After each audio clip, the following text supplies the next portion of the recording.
بسم اللہ الرحمن الرحیم۔ السلام علیکم میرے مسلمان بھائیوں، بہنوں، بیٹیوں، بزرگوں۔ آج مجھے آپ کے ساتھ سید الساجدین امام زین العابدین علیہ السلام کے تذکارے پاک کرنے ہیں، اور بہت ہی اہم واقعات میں نے آپ کے ساتھ شیئر کرنے ہیں، شاید وہ آپ نے پہلے کبھی سنے بھی نہ ہوں۔ امام زین العابدین جتنے عبادت گزار تھے وہ تو ان کے نام سے بھی ظاہر ہے، 1000 روز نوافل جو تھے وہ آپ ادا کیا کرتے تھے۔ اور نوجوانی میں یہ جو ثانیہ کربلا ہوا اور آپ کربلا میں بیمار تھے، اور اس حالت میں آپ نے اپنا سارا خاندان پاک جو تھا اس کو ذبح ہوتے ہوئے دیکھا، سب کی شہادتیں آپ کی نگاہوں کے سامنے ہوئی، اور اسی لیے ساری عمر آپ کبھی مسکرائے نہیں اور آپ نے کبھی ٹھنڈا پانی نہیں پیا۔ جب کسی نے پوچھا کہ آپ مسکراتے نہیں تو آپ نے کہا کہ جناب یعقوب علیہ السلام کا ایک صاحبزادہ مفقود الخبر ہوا تھا، یوسف علیہ السلام کا صرف پتہ نہیں تھا، یعنی ان کو کہ وہ کہاں چلے گئے ہیں، تو قرآن حکیم کے مطابق ان کی آنکھیں رو رو کے سفید ہو گئی تھی، اور میرے تو سامنے کتنے یوسف جو تھے میرے سامنے ذبح کر دیے گئے، میں کیسے مسکرا سکتا ہوں اور ٹھنڈا پانی کیسے پی سکتا ہوں جب کہ میں نے پیاسے تڑپتے ہوئے، شہید ہوتے ہوئے اپنے سارے جو اوان و انصار اور اپنے خونی سارے رشتہ دار، اپنے والد کو دیکھا، اپنے بھائیوں کو دیکھا، اپنے چچاؤں کو دیکھا، تو میں کیسے کر سکتا ہوں؟ اس لیے میں کہا کرتا ہوں کہ وہ مصائب و علام، رنج و علم اور غم جو امام زین العابدین کے دل پہ تھا، اگر وہ پہاڑوں پہ ڈال دیا جائے تو پہاڑ صحرا بن جائیں، اور اگر سمندروں میں ڈال دیا جائے تو وہ خشک ہو جائیں، ان کا پانی خشک ہو جائے۔ امام زین العابدین علیہ السلام وہ عظیم ہستی تھے۔ 71 ہجری کی بات ہے جی، عبد الملک بن مروان نے عراق پر لشکر کشی کی تھی، اور حضرت مصعب بن زبیر کو آپ کو پتہ ہے کہ انہوں نے شہید بھی کیا۔ پھر 72 ہجری میں حجاج بن یوسف کو مقرر کیا کہ آپ جائیں عظیم لشکر لے کر اور عبداللہ بن زبیر سے جا کے مقابلہ کریں، ان کو شہید کریں۔ لہٰذا وہ تفصیل واقعہ ہے کہ جب حجاج بن یوسف آیا، اس نے مکہ مکرمہ پر حملہ کیا، کعبۃ اللہ پر منجنیق کے ذریعے گولے برسائے، اور جس کے نتیجے میں حضرت عبداللہ بن زبیر جیسے جلیل القدر صحابی جو تھے وہ آخر دم تک لڑتے ہوئے شہید ہو گئے۔ اس کے بعد ان بدبختوں نے کیا کیا کہ کعبۃ اللہ کا جو دروازہ اکھاڑ دیا، حجر اسود کو وہاں سے اکھاڑ دیا، مزاب رحمت کو اکھاڑ دیا، کعبۃ اللہ کو گرا دیا، اور اس کے اندر سے جتنے تبرکات تھے، جتنی چیزیں تھیں، حتیٰ کہ اینٹیں اور پتھر تک نہیں چھوڑے، اور وہ بھی لوگ اٹھا کے لے گئے۔ اس کے بعد کیا ہوا کہ دوبارہ اس کو لوگوں نے کہا کہ یہ تو بہت بڑا ظلم ہو گیا اور لوگ آپ کے خلاف ہو جائیں گے۔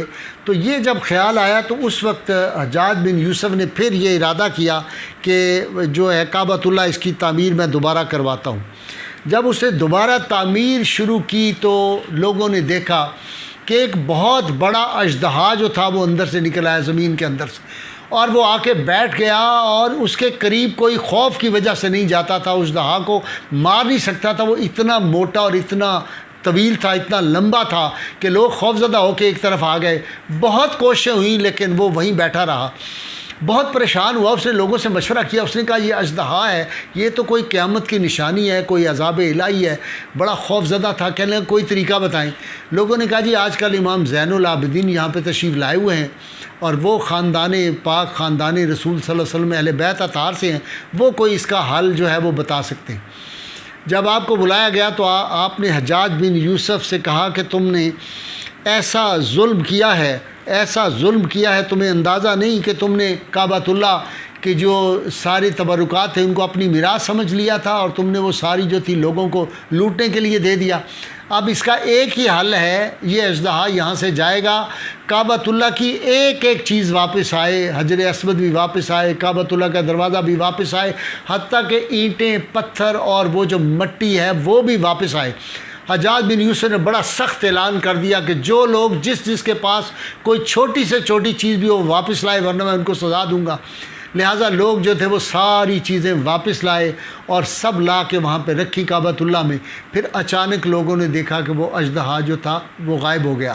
تو امام زین العابدین جو ہیں، ان کی عظمت، ان کا زہد، ان کا تقوی اور ان کا صبر اور ان کی سخاوت کا بڑا عجیب واقعہ حضرت سفیان بن عیینہ رحمۃ اللہ علیہ نے امام زہری کے حوالے سے بیان کیا۔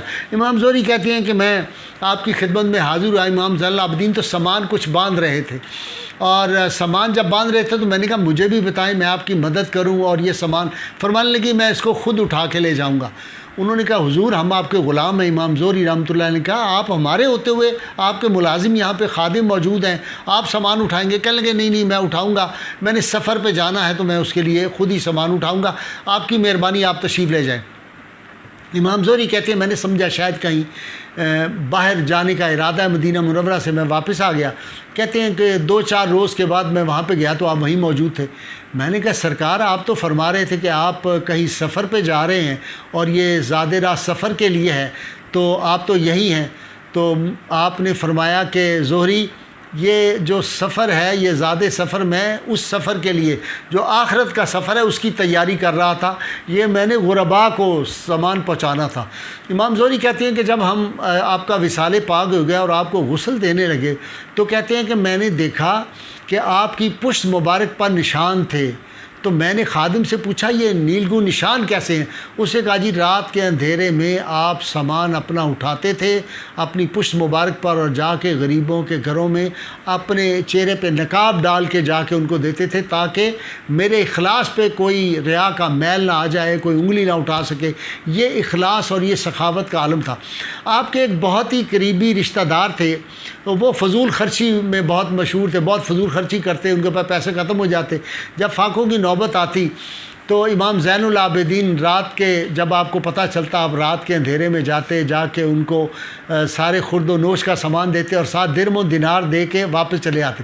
جب آپ اس کو دیتے تو وہ رشتہ دار کہتا دیکھو امام زین العابدین میرا خونی رشتہ دار ہے، یہ کتنا متمول ہے، اس کو میرا خیال نہیں ہے، آپ انتہائی نیک آدمی ہیں، آپ اللہ کے بڑے مقبول بندے ہیں کہ آپ مجھے یہ سامان پہنچاتے ہیں۔ اور اس بات کا کئی برس گزر گئے، ان کو پتہ نہیں چلا۔ جب آپ کا وصال پاک ہوا تو اس نے دیکھا 2-3-4 روز گزر گئے، ہفتے گزر گئے، اس نے کہا وہ بندہ نہیں آیا جو رات کو اللہ کا بندہ کرتا تھا اور میری مدد کرتا تھا۔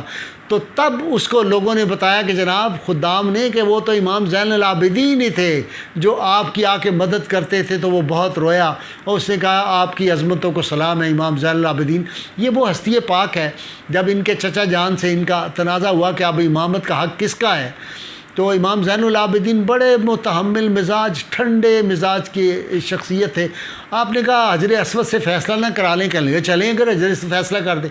تو جب حجر اسود کے پاس گئے اور اس سے سوال کیا تو حجر اسود بولا کہ امامت جو ہے امام زین العابدین کا حق ہے، یہ امام زین العابدین کی جو عظمت اور رفعت ہے۔ اسی طرح امام زین العابدین جو تھے وہ ایک دن بیٹھے ہوئے تھے اور اکثر آپ روزہ رکھتے تھے، آپ کو میں نے عرض کیا کہ ہمیشہ روزے سے ہوتے تھے، روزہ رکھا ہوا تھا۔ تو آپ کو پھلوں میں انگور بہت پسند تھا، اور یہ میں یہاں پہ عجیب بات آپ کو کروں، میں نے اللہ کے فضل سے 12 اماموں کی تاریخ جو ہے وہ پڑھی ہے، ان کی جو حیات ساری اس کے بارے میں نے بہت اللہ کی توفیق سے پڑھا ہے، کتابیں پڑھی ہیں۔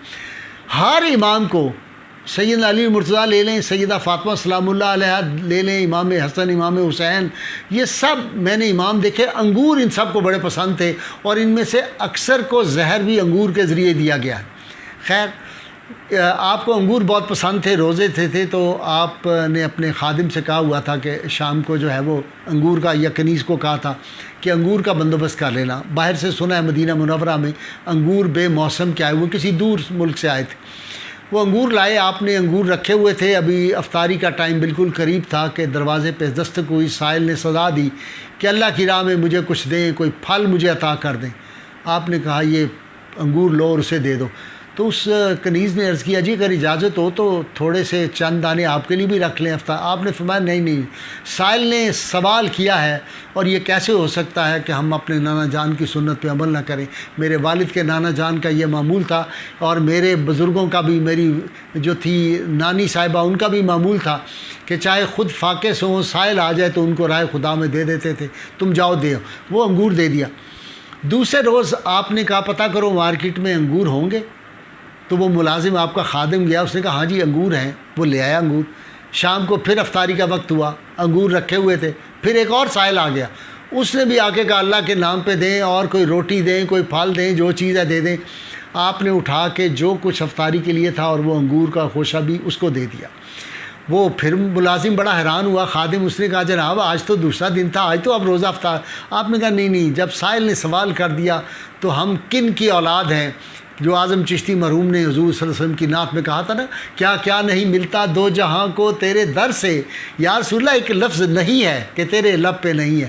سیدہ عائشہ صدیقہ طیبہ طاہرہ فرمایا کرتی تھی حضور صلی اللہ علیہ وسلم نے لا کا لفظ صرف کلمے میں پڑھا ہے، باقی سوال ہی کسی کو لا نہیں کہا، نہ نہیں ہوئی۔ یہ آپ کا تیسرا روز پھر آ گیا، تو تیسرے روز جو تھا آپ نے وہ انگور جو وہ کھایا تھا اس دن آپ کا تھا۔ تو سیدنا کا معمول مبارک یہ تھا، آپ ایک دفعہ گزر رہے تھے اور آپ نے دیکھا کہ راستے میں قصاب جو ہے وہ ایک بکرے کو ذبح کرنے سے پہلے اس کو پانی پلا رہا تھا، تو آپ کھڑے ہوئے اور بہت زیادہ اشکبار اور رونا شروع کر دیا۔ لوگوں نے پوچھا کیوں؟ انہوں نے کہا یہ جانور ہے، بکرا ذبح کرنے لگا ہے قصاب، اور اس کو بھی پانی پلایا ہے، اور میرے والد گرامی، میرے چچاؤں اور علی اصغر کو تو جو تھا وہ پیاسا پانی کا گھونٹ بھی نہیں دیا گیا اور ان کو ذبح کر دیا گیا۔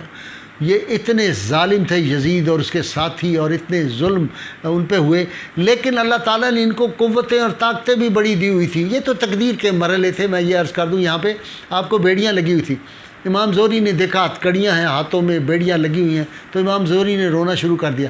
تو آپ نے فرمایا کہ زہری بات یہ نہیں ہے تم چپ کر جاؤ، یہ رونے کی بات نہیں ہے۔ آپ نے یوں کیا، وہ ہتھکڑیاں بھی کھل گئی اور وہ بیڑیاں بھی کھل گئی۔ تو انہوں نے کہا حضرت یہ کیا، آپ تو کھول لیتے ہیں، تو پھر یہ کیوں اس قید میں؟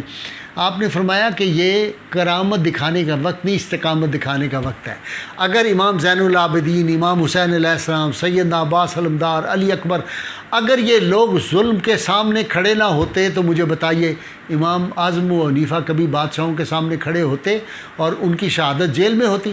امام احمد بن حنبل وہ کوڑے کھاتے جو ہاتھی کو مارے جائیں تو اس کی چیخیں نکل آئیں؟ کیا اس کے بعد جو تھے امام جو تھے حضرت مجدد الافسانی، وہ گوالیار کی جیل میں وہ مصیبتیں، وہ تکلیفیں برداشت کر سکتے؟ کیا جو تھے اپنا مولانا فضل خیر آبادی رحمۃ اللہ علیہ، وہ کالے پانی میں جیل میں کبھی ان کی شہادت ہو جاتی؟ جو کھانا ان کو دیا جاتا تھا اس کے بارے میں کہا جاتا ہے کہ مولانا فضل خیر آبادی رحمۃ اللہ علیہ کو وہ دال دی جاتی تھی کہ جب وہ معدے کے اندر جاتی تھی اسی طرح وہ نکل جاتی تھی، اور اس طرح کی روٹی دی جاتی جس میں ریت کے ذرات ہوتے تھے۔ تو آپ اندازہ کریں یہ جو استقامت ہے، یا نبی کریم صلی اللہ علیہ وسلم کی ناموس پہ غازی علم الدین شہید قربان ہو گیا ہے، غازی مرید حسین قربان ہو گیا ہے، غازی جو تھے عبد القیوم قربان ہو گیا، اور یہ دور حاضر کے تمام ممتاز لوگ جو ہیں ہمیں جو نظر آتے ہیں، اس کی وجہ کیا ہے؟ یہ اسوہ حسینی سب کے سامنے ہے۔ امام زین العابدین کی وہ جو شہادت، وہ جو مصائب کا مقابلہ کرنا ان کے سامنے ہے، تو اہل بیت اطہار کا یہ ہم پہ کرم ہے، یہ اسباق انہوں نے ہمیں عطا کی ہیں، یہ عظمتیں، رفتیں، کوئی بندہ کھڑا نہ ہو سکتا حق کے لیے۔ آپ نے دیکھا نہیں، آج بھی وہ میرے ایک دوست نے بڑی دلچسپ بات کی، اس نے کہا خدا نخواستہ آج بھی یزید آ جائے تو کوفی مزاج لوگ آج بھی یہاں پائے جاتے ہیں۔ میں نے آپ کو بتایا کہ میں نے حال ہی میں دیکھا لوگ ایک مٹھائی کے ٹوکری پہ اپنا ایمان بیچ دیتے ہیں لوگ۔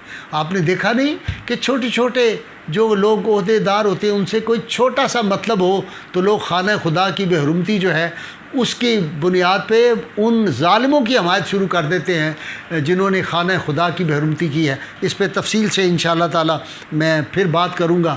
اللہ تعالیٰ سے دعا کیا کریں کہ اللہ تعالیٰ ہمیں اپنے محبوب کریم صلی اللہ علیہ وسلم کی محبت، ان کے اہل بیت کی محبت، ادب، صحابہ کرام کا ادب، اولیاء کرام کا ادب عطا فرمائے، اور اللہ تعالیٰ وہ لوگ جنہوں نے مسجد وزیر خان، مسجد شاہی اور غوثیہ مسجد مسلم ٹاؤن کی بے حرمتی کی ہے، اللہ تعالیٰ ان کو برباد کرے، اللہ تعالیٰ ان کی حمایت کرنے والوں کو برباد کرے، ان کی نسلوں کو برباد کرے، تاکہ لوگوں کو پتہ چل جائے اور قیامت کے دور اللہ تعالیٰ ان کو یزید کے ساتھ اس کی صفوں میں اٹھائے۔ اللہ تعالیٰ میرا آپ کا حامی و ناصر ہو۔ پاکستان کا مطلب کیا؟ لا الہ الا اللہ محمد رسول اللہ صلی اللہ علیہ وآلہ وسلم۔